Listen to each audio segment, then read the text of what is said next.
Kalau saya jadi bapak, mungkin sudah malu.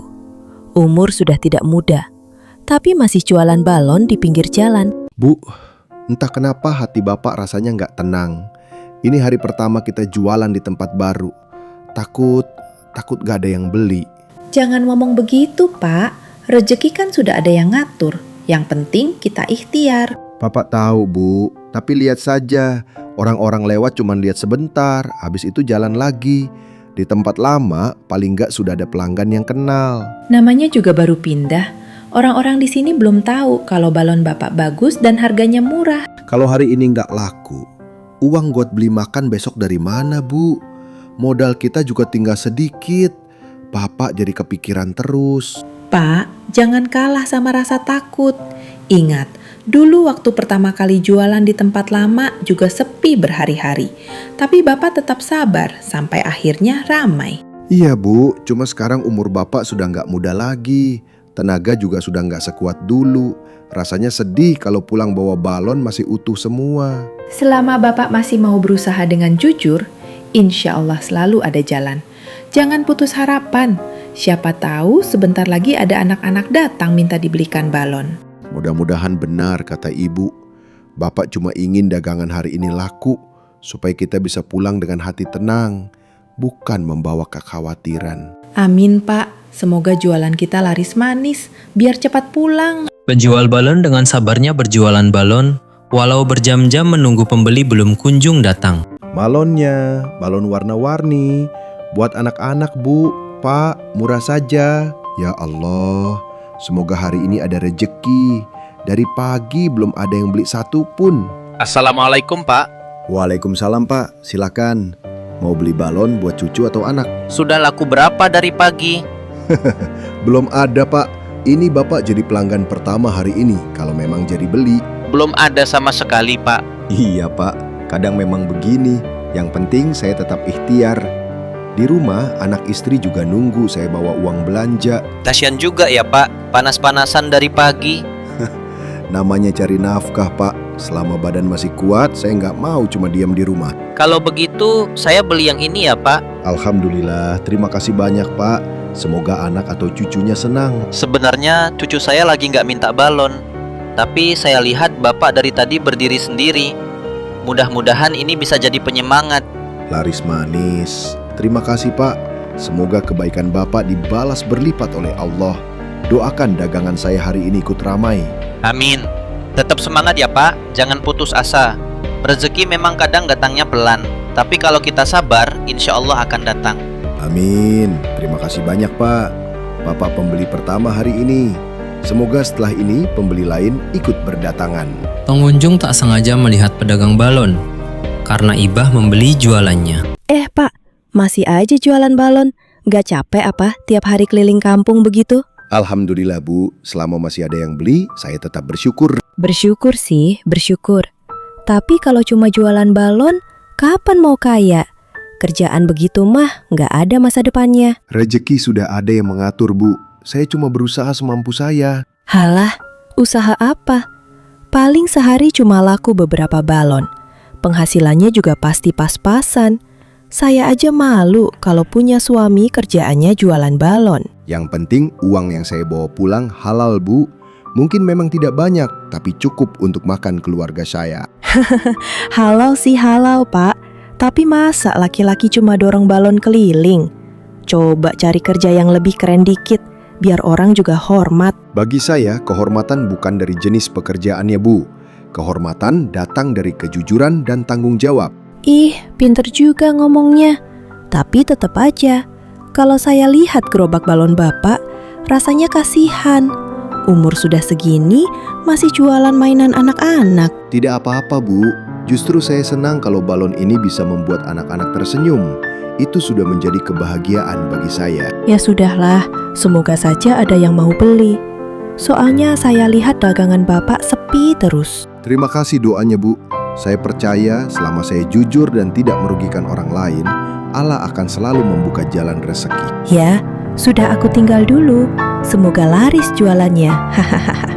Lebih baik hidup sederhana dengan rezeki yang halal daripada terlihat mewah tetapi menyakiti hati orang lain.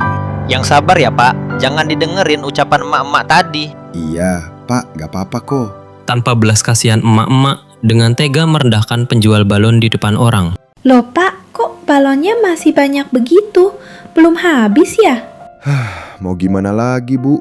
Dari pagi muter kampung, masuk gang keluar gang. Yang laku cuma 1 balon. Cuma 1? Ya Allah, serius Pak? Iya, seharian aku keliling sampai kaki rasanya pada pegal-pegal. Panas kepanasan, haus, capek. Tapi orang-orang cuma lihat-lihat terus pergi. Mungkin memang lagi sepi pembeli Pak. Besok siapa tahu lebih ramai. Yang bikin aku sedih bukan cuma capeknya, Bu. Dari hasil jual 1 balon itu, uangnya bahkan gak cukup buat beli beras 1 kilo. Jangan ngomong begitu Pak. Rezeki memang kadang naik, kadang turun.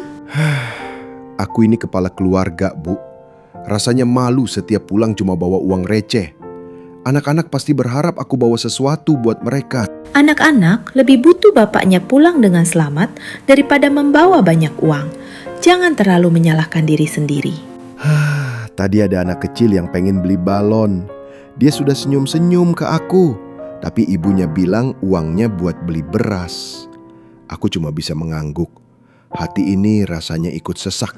Semua orang lagi berjuang Pak. Kita juga harus tetap kuat. Kadang aku bertanya dalam hati, apa aku masih sanggup terus jualan begini? Setiap hari berharap balon habis, tapi yang pulang malah rasa kecewa. Sanggup Pak, karena selama Bapak belum menyerah, pintu rezeki itu belum tertutup. Besok kita mulai lagi, kita hadapi sama-sama. Iya Bu, semoga besok Allah kasih jalan. Aku cuma ingin anak-anak bisa makan dengan tenang, itu saja. Setelah seharian berjualan tidak membuahkan hasil, jualan balon cuma laku 1. Pak Darim merasa bersalah. Lihat tuh, penjual balon lewat lagi. Dari pagi sampai sore cuma dorong balon. Memangnya bisa kayak jualan begitu?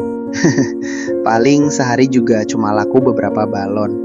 Kasian sih, tapi ya gimana, pekerjaannya begitu. Kalau saya sih malu ya kalau suami saya jualan balon keliling. Kelihatannya nggak punya masa depan. Makanya, coba cari kerja yang lebih keren sedikit. Masa laki-laki cuma jualan mainan anak-anak? Dengar-dengar istrinya juga ikut bantu hemat pengeluaran. Ya jelas saja, penghasilannya paling pas-pasan. Saya aja kalau lihat penjual balon keliling kampung suka kasihan. Balonnya banyak, tapi pembelinya sedikit. Mungkin dia sudah nyaman hidup begitu, gak punya keinginan buat maju.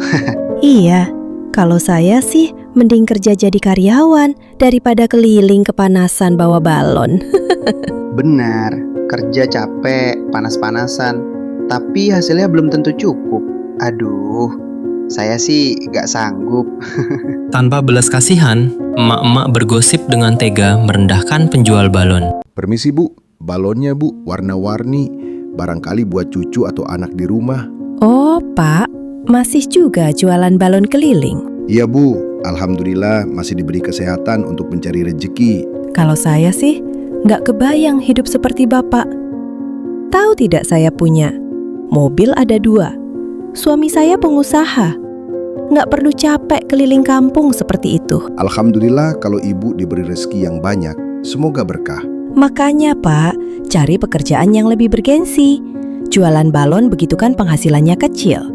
Bandingkan sama keluarga saya, penghasilan kami dalam sehari mungkin lebih besar daripada penghasilan Bapak sebulan. Setiap orang punya jalan rezekinya masing-masing Bu. Saya tidak pernah iri melihat orang yang hidup berkecukupan. Kalau saya jadi Bapak, mungkin sudah malu.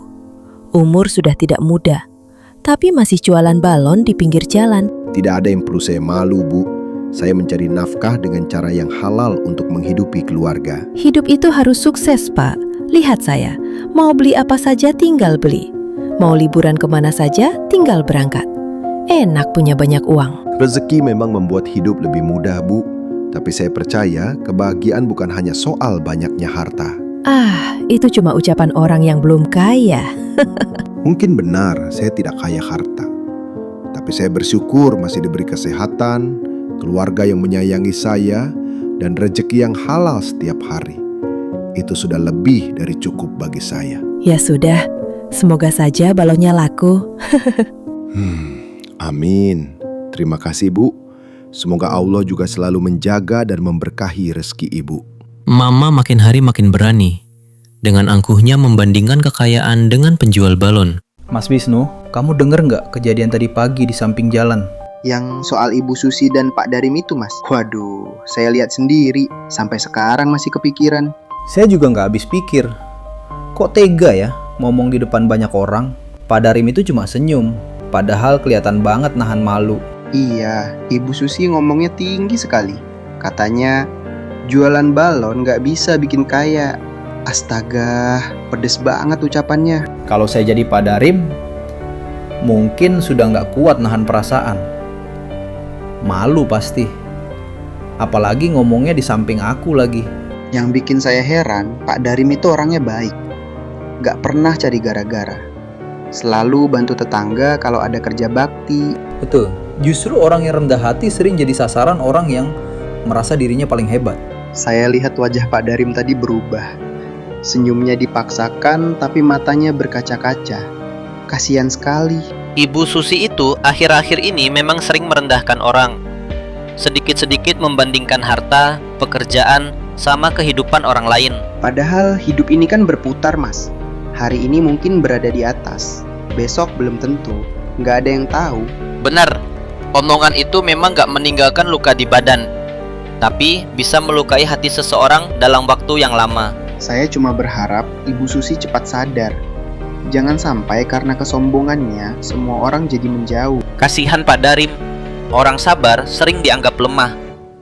Padahal menahan emosi itu jauh lebih berat daripada membalas. Semoga Pak Darim tetap diberi kesabaran. Dan semoga Ibu Susi menyadari kalau menghina orang lain bukan tanda seseorang itu lebih tinggi. Amin. Kita sebagai tetangga juga jangan ikut memperkeruh keadaan.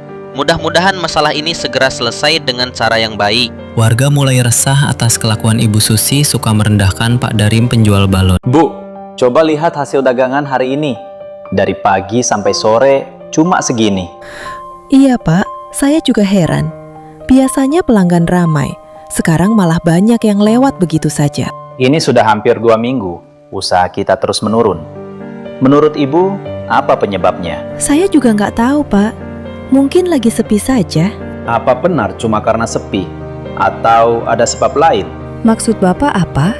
Saya dengar dari beberapa tetangga, mereka kecewa sama sikap Ibu yang sering merendahkan Pak Darim, penjual balong itu. Paling cuma omongan orang. Saya cuma bercanda waktu itu. Bercanda, menghina pekerjaan orang, membanding-bandingkan kekayaan. Itu bukan bercanda, Bu. Itu bisa melukai hati orang.